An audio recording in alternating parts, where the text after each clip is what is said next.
안녕하세요. 이번 시간에는 2016년도 1회 전기 이론 문제를 풀도록 하겠습니다.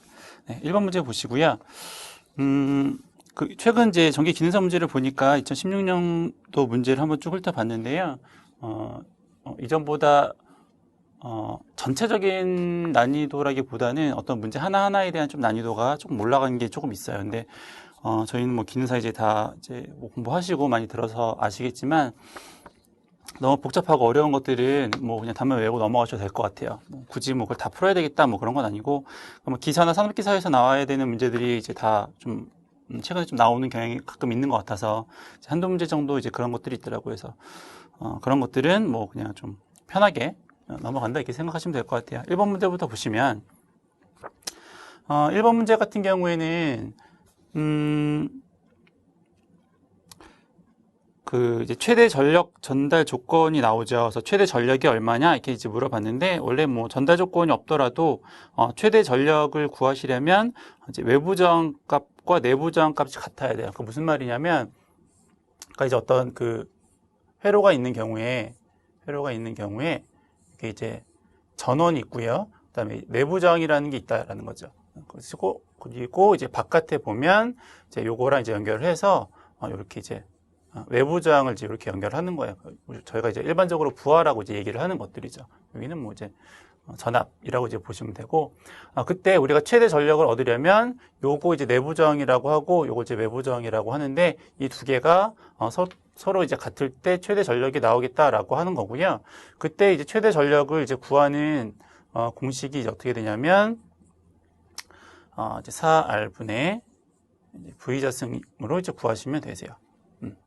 어차피 뭐 ER은 이거나 어차피 똑같은 거니까 어쨌거나 이제 이 공식으로 이제 구하면 되겠다라는 거고, 그래서 여기서도 이제 대입만 하시면 되는 거니까 저항값이 얼마라고 했냐면 내부 저항이 15라고 했어요. 4 곱하기 15 하시고, 전압은 기전력이 120이라고 했죠. 그럼 여기 120의 제곱 이렇게 이제 풀면 되는 거죠. 저거 이제 계산기로 누르면 240W가 나옵니다. 저거는 이제 공식, 이제 요건 좀 중요한 식이니까는 기능사에서 많이 안 나왔었던 문제이긴 한데, 어쨌거나 좀 외워두시면 좋을 것 같아요. 두 번째, 자기 인덕턴스의 축전되는 에너지에 대해 설명으로 가장 옳은 것은, 원래 이제 식이 뭐 이렇게 되는 거죠. 2분의 1의 Li의 자승. 이렇게 해가지고 이제 전력을 이제 구하게 되는데, 이거 이제 인덕턴스고 이건 전류고. 그래서 이 전력이라고 하는 것은 인덕턴스하고는 이제 비례하는 관계가 있고, 전류의 자승과 이제 비례하는 관계가 있다라고 이제 문제를 하시면 돼요. 그래서 2번은 답이 이제 4번이 되겠죠. 자기 인덕턴스에 비례하고 전류의 제곱에 비례한다. 요건 이제 자기 인덕턴스에 대한 거고요. 그다음에 이제 콘덴서라고 이제 우리가 보통 생각을 하면 CV의 자승으로도 이제 우리가 표현을 하니까는 두 개의 식은 같이 암기를 해두시면 좋을 것 같아요. 왜 반만 씹어 자식아 뭐 이렇게 해가지고 외우는 공식이니까는 기억을 해두시면 될 것 같고요. 세 번째 문제는 코일의 자체 인덕턴스가 얼마냐 이렇게 물어봤는데, 뭐 자기 인덕턴스를 구하는 공식은 뭐 많아요. 여러 종류가 있는데 그 중에서 어떤 걸 대입을 하겠는가라는 건데, 얘는 보니까 권수하고요, 전류하고 자속이 나왔어요. 그럼 이거는 어떻게 구할 수 있냐면, 이것도 이제 대표적인 식 중에 하나인데, 이제 Li는 N파이라고 하는 거죠. 그래서 인덕턴스와 전류의 곱은 자속에다가 얼마만큼 권이 감겼느냐에 따라서 이 두 개의 값이 이제 서로 같다라는 걸 이제 구하시면 되겠고요. 왜냐하면 문제에서 전류가 나왔고, 그다음에 권수가 나왔고, 이제 자속이 나왔으니까. 그럼 따라서 우리가 자기 인덕턴스를 어떻게 구할 수 있냐면, I만 이제 반대로 넘기시면 되는 거죠. 이렇게 해서 N 파이. 그래서 이제 구하면 되는 거죠. 보니까는 권수는 300회가 감겨 있다라고 했네요. 요거를 300, 요거는 300, 그쵸? 이렇게. 300. 그리고 자속은 얼마라고 했냐면 0.05. 0.05. 이렇게. 그리고 전류는 얼마라고 했냐면 6A. 해서 이제 계산기를 누르면 2.5헬리가 되겠다. 이제 뭐 그런 겁니다. 이 식도 이제 중요한 거니까는 좀 암기를 좀 해주세요. 근데 뭐 뭐 기능사 같은 경우에 계산 문제가 뭐 여러 개 나오긴 하지만 뭐 계산 문제 틀린다고 해서 시험에 불합격하는 건 아니에요. 계산 문제 이외에 다른 문제 다 맞추면 합격할 수 있으니까 만약에 하시고 식은 어쨌든 외우셔야 되고요. 식을 이렇게 딱 외워서 한 번에 대입을 해서 풀 수 있는 문제들은 푸시고 그게 아니고 좀 여러 번 반복돼서 한 두세 개씩이 같이 나오는 좀 문제다라고 했을 경우에는 뭐 포기하셔도 합격하시는데 크게 지장은 없어요. 그래서 일단은 이 정도 식은 기억을 좀 해두시는 게 좋습니다. 나중에 기사도 보셔야죠. 미리 알고 계시면 좋아요. 4번 서셉턴스는 어떻게 될까요? 서셉턴스라고 하는 것은 이제 우리가 어드미턴스라고 하는 게 있죠. 어드미턴스는 이제 임피던스 분의 1이죠. 단위는 이제 모라고 하는 건데, 그래서 이 어드미턴스를 표현을 하면은 임피던스를 표현을 하면 얘는 이제 저항하고요. 이제 리액턴스에 대한 값으로 이제 표현을 하죠. 근데 이제 어드미턴스 같은 경우에는 컨덕턴스하고 서셉턴스에 대한 이제 관계로 이제 어드미턴스를 나타낼 수 있어요. 그래서 문제에서 뭘 물어봤냐면, 요 서셉턴스가 얼마만큼이 될까요? 이제 물어본 거죠. 기본 이제 여기에서 쫓아가시면 되고요. 요걸 여기다 대입을 해서 식을 좀 정리하시면 돼요. 그래서 정리를 한번 해보면 어드미턴스가 이제 임피던스 분의 1이라고 했으니까는 얘는 R 플러스 J의 리액턴스 분의 1 이제 이렇게 해서 푸는 거죠. 근데 요걸 이제 복소수를 풀려면 요거에 이제 절대값을 씌우면은 값이 되고 요거를 이렇게 얘랑 요 가운데 부호만 다른 값을 여기다 이제 곱해줘요. 이렇게. 분모에다 곱했으니까는 분자에도 이제 똑같이 곱해줘야죠. 이렇게. 그러면 식이 어떻게 정리가 되냐면, 이렇게 해서 요거 이제 아래 자승이 되고, 마이너스 리액턴스의 제곱. 분의 아래 마이너스 J의 리액턴스. 이렇게 이제 식이 정리가 돼요. 전개하시면 이제 알 수 있는데, 그걸 저희가 지금 문제 푸는 시간 일일이 다 할 수는 없으니까는. 그래서 이렇게 해서 이제 정리를 해 보면, 그러면 이제 요렇게 요 앞부분은 이제 요 컨덕턴스가 되는 거고요. 요 허수가 있는 요 뒷부분은 이제 서셉턴스가 되는 건데, 요 허수가 있는 서셉턴스 쪽을 보시면 이제 이렇게 된다라는 거죠. 아래 자승의 마이너스 리액턴스의 자승의 분의 요거 이제 마이너스 리액턴스. 요 모양으로 가는 거니까. 그래서 답이 어떻게 되냐면, 플러스죠. 죄송해요. 플러스 리액턴스가 되니까는 답이 이제 뭐 4번이 되겠다. 이제 뭐 그런 겁니다. 이건 여러분들 한번 전개해 보세요. 전개하시면 이제 이런 모양이 나오니까는. 그래서 이제 이렇게 보시면 되겠고요. 지울게요. 뭐 답만 외우셔도 상관은 없어요. 지우고, 다음에 5번 문제.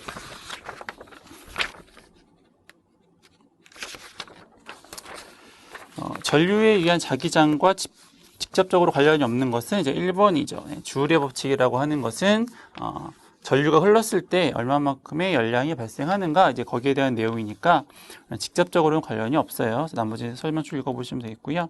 6번 이제 뭐 회로 같은 경우에는 그림을 그려서 설명을 하면 이해하기가 조금 편하니까 이것도 한번 볼게요. 이거는 어떻게 하라고 했냐면 콘덴서를 직렬로 접속을 하래요. 콘덴서를 이제 직렬로 이렇게 접속을 합니다. 이렇게 직렬로 접속을 했고, 하나는 이제 C1은 5마이크로페럿이고요. 5마이크로페럿이고, 그리고 또 하나는 10마이크로페럿이래요. 10마이크로페럿. 이렇게 두 개가 이제 직렬로 연결되어 있고요. 그리고 전압을 얼마를 가했냐면 요 양단에 이제 30볼트를 가한 거예요. 이렇게 30볼트 이렇게 된 거죠. 쭉.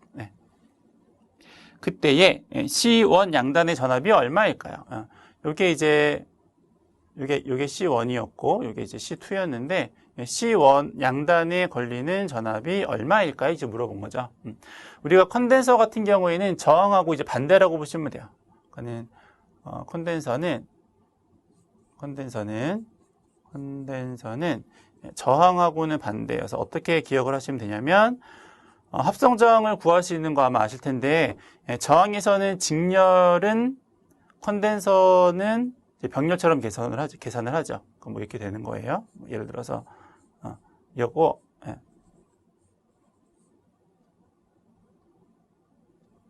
랑 그다음에 병렬로 연결된 거랑 얘도 있죠. 이렇게 병렬로 연결된 거랑 이렇게 이제 보시면 컨덴서하고 저항하고 계산하는 방법이 서로 이제 반대다 이거죠. 그러니까 요거랑 요거랑 이게 같고요. 그리고 얘랑 이제 계산하는 방법이 같아요. 저항이 R1하고 R2가 있을 때 이제 더하면 합성 저항이 되듯이 컨덴서에는 병렬로 연결된 경우에 더하면 이제 합성 정전 용량을 구할 수 있죠. 그래서 이것도 이제 어떻게 구하시는 거냐면 저희가 이제 저항일 경우에는 전압 분배 법칙이라는 게 있어요. 그래서 만약에 저항이다, 예를 들어서 만약에 저항이다 라고 했을 경우에는 어떻게 구하냐면 만약에 이 원에 대한 전압을 구하고 싶으면 이 원에 대한 저항을 구하고 싶으면 R1 플러스 R2 분의 R1의 전체 전압 이렇게 구하는 거예요.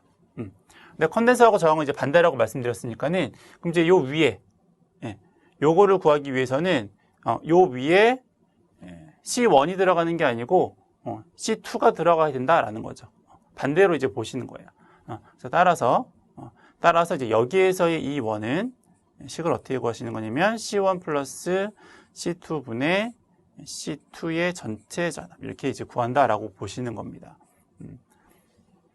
저항만 확실하게 기억을 하고 계시면 이제 컨덴서 쪽은 이제 그거랑 반대다 항상 구하는 식이 다 반대다, 뭐 개념도 반대다, 뭐 이렇게 보시면 될 것 같아요. 그래서 이제 대입을 한번 해보죠. 5 곱하기 이제 마이크로페럿은 원래대로 하면은 이제 요 마이크로라고 하는 거는 이제 10의 마이너스 6승인데 위에도 이제 마이크로고 밑에도 마이크로니까는 그냥 그건 빼고 쓸게요. 플러스 10에 여기에다가 10에 전체가 30 이렇게 하면 이제 답이 되겠다라는 거죠. 그래서 이걸 계산기로 누르면 20V가 나온대요. 20V. 그래서 컨덴서하고 저항은 식이 반대다. 이렇게 보시면 되세요. 요거는 이제 앞으로도 계속 나올 거니까는 요것도 기억을 조금 잘 해두세요. 이런 개념이라고 하는 것들은. 그래서 답은 이제 3번이 되겠고요. 지금 풀이에는 10의 마이너스 6승 다 썼는데 어차피 하면은 그 단위 10의 마이너스 6승은 이제 약분이 돼서 없어지니까는 그냥 이렇게 써도 답은 똑같이 나와요. 7번 삼산 교류회로의 선간전압과 선전류와 역률이 나왔을 경우에 부하의 소비 전력은 어떻게 될까요? 네. 전력이라고 하는 게 이제 피상전력이라는 게 있고 무효전력이라는 게 있고 유효전력이라고 하는 게 있는데 여기에서의 말하는 이제 소비전력은 유효전력과 똑같다라고 이제 보시면 되고요. 우리가 이제 전력을 구할 경우에는 전압에다가 전류를 곱하고 거기다가 코사인 세타라고 이제 역률을 곱하면 돼요. 요건 이제 단상일 경우에 3상일 경우에는 이제 앞에 루트 3배를 더 곱하면 되겠죠. 그래서 나머지 이제 대입을 하면 돼요. 전압은 얼마라고 했냐면 13,200. 그렇죠? 전류는 얼마라고 했냐면 800. 그리고 역률은 얼마라고 했냐면 이제 80%는 이제 곱하기 100을 한 거고요. 계산할 때에는 0.8 이렇게 집어넣어야죠. 근데 요거 이제 이렇게 하면은 단위가 같은데 문제에서는 몇 메가와트냐 이렇게 물어봤죠. 메가는 10의 마이너스 6승이에요. 그래서 여기다가 10의 6승이죠. 근데 여기서는 이제 와트니까는 요거를 이제 메가로 바꾸시려면 10의 마이너스 6승을 이제 곱하셔야지. 그래서 이제 메가에 대한 값이 나온다. 이렇게 보시면 되고요. 요거 이제 계산기로 누르면 얼마가 나오냐면 14.63메가와트 이렇게 나온다. 이렇게 보시면 돼요. 이거 이제 메가였으니까는 10의 6승이고요. 만약에 킬로면 10의 마이너스 3승 이렇게 해가지고 이제 단위를 이제 맞추시는 거죠. 8번 1오hm 몇 오hm 센티미터인가? 네. 1m는 몇 센티미터예요? 1m.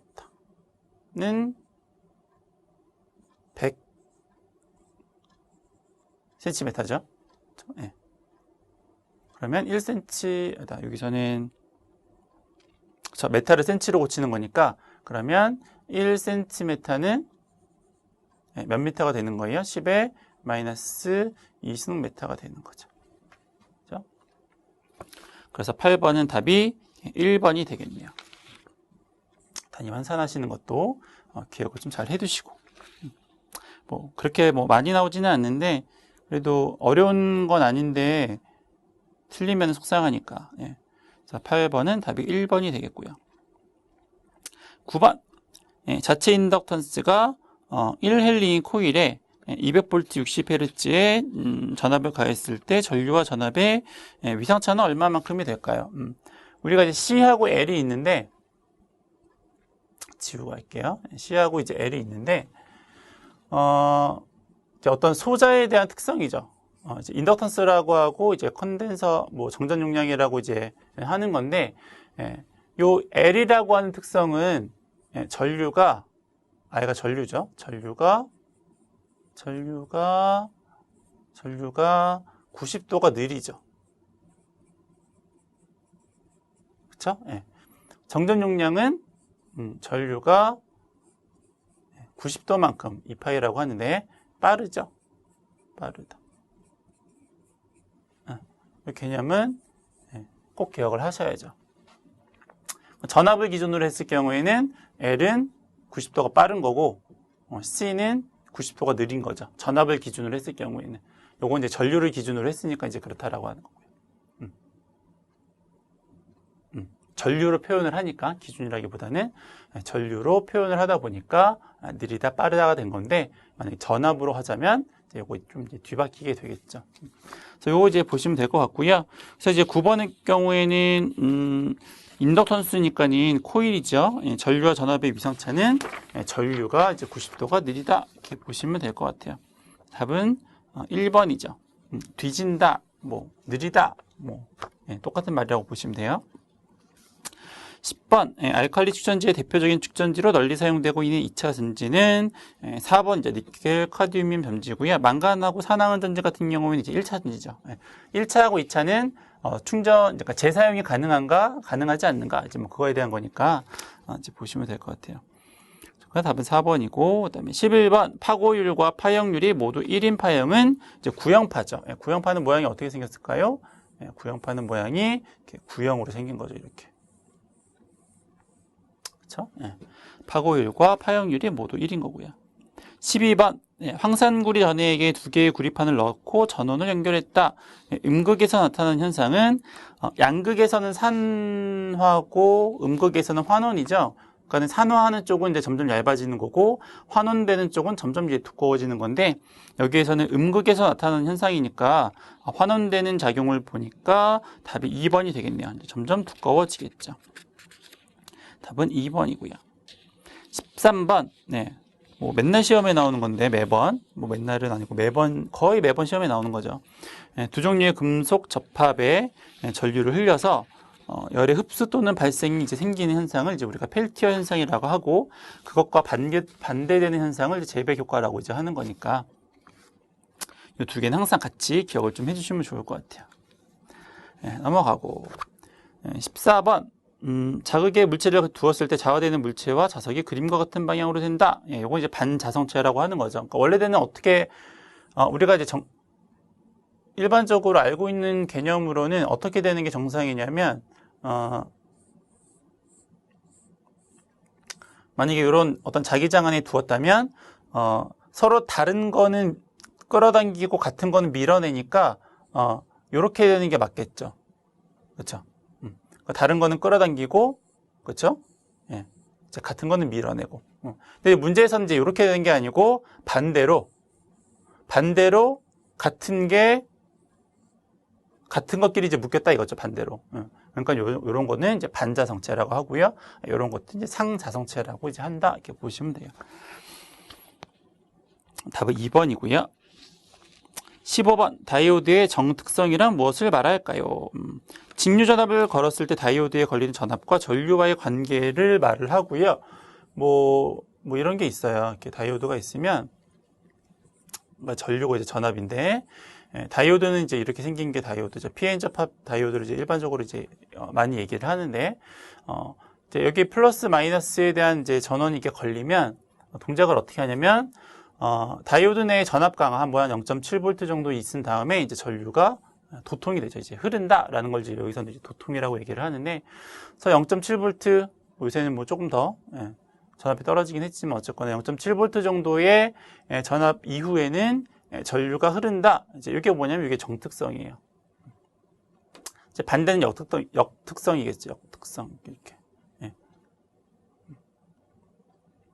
그래서 반대로는 이제 원래는 도통하지 않다가 어느 일정 전압 이상이 너무 이제 과도하게 걸리면 이제 항복 전압이라고 하는데, 그 전압 이상이 걸리면 이제 반대로도 이제 도통이 된다. 지금 여기 저희는 이제 요거를 이제 의미한다 이렇게 보시면 되겠고요. 15번은 답이 4번이 됩니다. 16번. 발생되는 정전력은 어떻게 될까요? 네, 이것도 기억을 잘 해두셔야죠. 그렇죠? 두 개의 어떤 전하가 있을 경우에 그 사이에 작용하는 힘은 F라고 했을 경우에 걔는 어떻게 작용하냐면 얘를 Q1이라고 하고 얘를 Q2라고 하고 그 떨어진 거리를 이제 R이라고 했을 경우에 9 곱하기 10의 F는 작용하는 힘은 9 곱하기 10의 구승에 거리의 자승에 반비례하고 전하의 곱배는 이제 비례를 하는 이제 그러한 관계가 있다더라. 이제 뭐 그러는 거죠. 그래서 뭐 이제 대입을 하시면 되겠고요.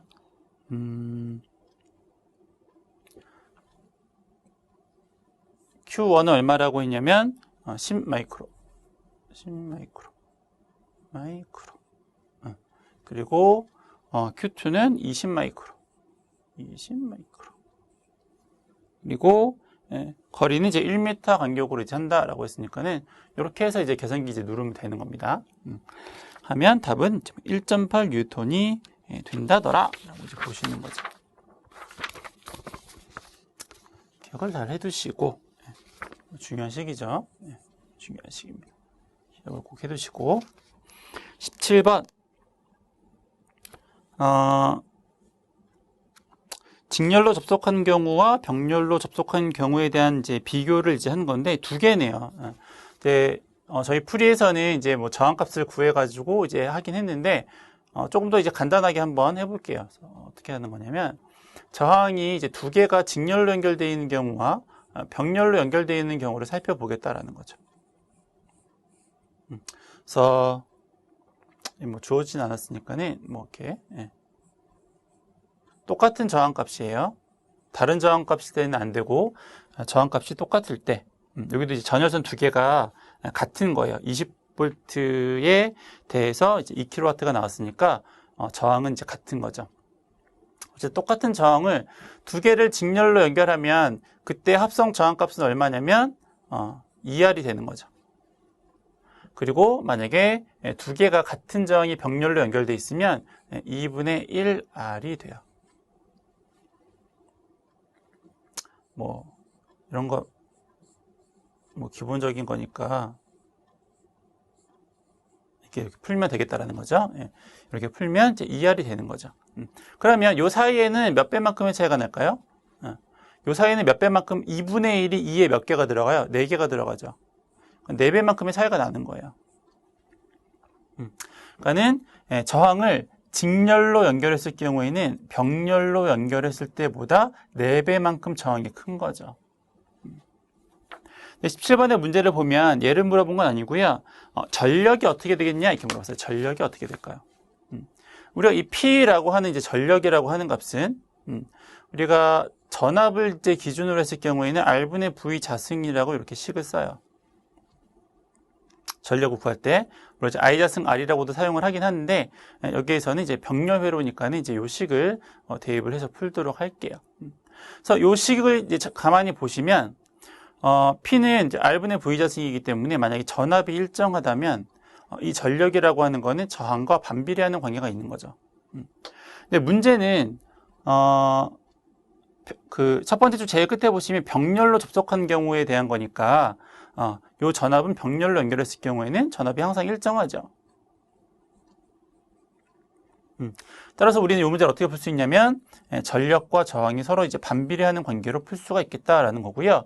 아까 이제 몇 배라고 했냐면은 직렬로 연결을 하면 4배만큼 저항이 커진다. 그러면 4배만큼 저항이 커지면 반비례니까 전력은 몇 배가 되겠어요? 전력은 4분의 1배만큼 줄어들겠다라는 거죠. 답이 얼마예요? 네, 답이 4분의 1배예요. 답이 2번이죠. 저 책에 있는 것처럼 뭐 저항값을 구한 다음에 이제 뭐 이렇게 해가지고 이제 구하셔도 되고요. 아니면 이렇게 이제 비례식으로 해서 풀 수도 있겠다. 저항이 4배 차이가 나니까 전력은 반비례해서 4분의 1배만큼의 차이가 난다. 뭐 이렇게 보시면 될 것 같아요. 지우고 18번 들어오는 전류의 합이 나가는 전류의 합과 같다. 요건 이제 키르호프의 전류 법칙인데, 요건 이제 제1법칙이라고 하는 거죠. 전압 법칙은 제2법칙이라고 하는 거고요. 뭐 예를 들어서 뭐 이런 거잖아요. 이렇게 해가지고 들어가는 전류가 있고 나가는 전류가 있어요. 얘가 I1이고 얘는 I2, 얘는 이제 뭐 I3, 얘는 I라고 했어요. 그럼 키르호프의 제1법칙이 뭐냐면 어느 한 점을 이제 기준으로 했을 경우에 들어가는 놈하고 나가는 놈하고 똑같은 거니까 I는 I1 플러스 I2 플러스 I3랑 같다. 뭐 이제 이런 식인 거죠. 19번 저항 R1에 흐르는 전류가 어떻게 될까요? 이제 분배 법칙인데 R1에 흐르는 전류를 I1이라고 한다면 어떻게 구할 수 있어요? R1 플러스 R2의 전류는 이제 반비례니까 R2의 전체 전류로 이제 구하는 거죠. 답은 2번이 되겠고요. 마지막 20번. 동일한 저항 4개를 접속해서 얻을 수 있는 최대 저항값은 최소 저항값의 몇 배일까요? 아까 했던 거랑 비슷해요. 4개를 저항을 4개를 이렇게 직렬로 연결한 게 있고요. 병렬로 연결한 게 있는 거죠. 이렇게 병렬로 4개를 연결을 했어요.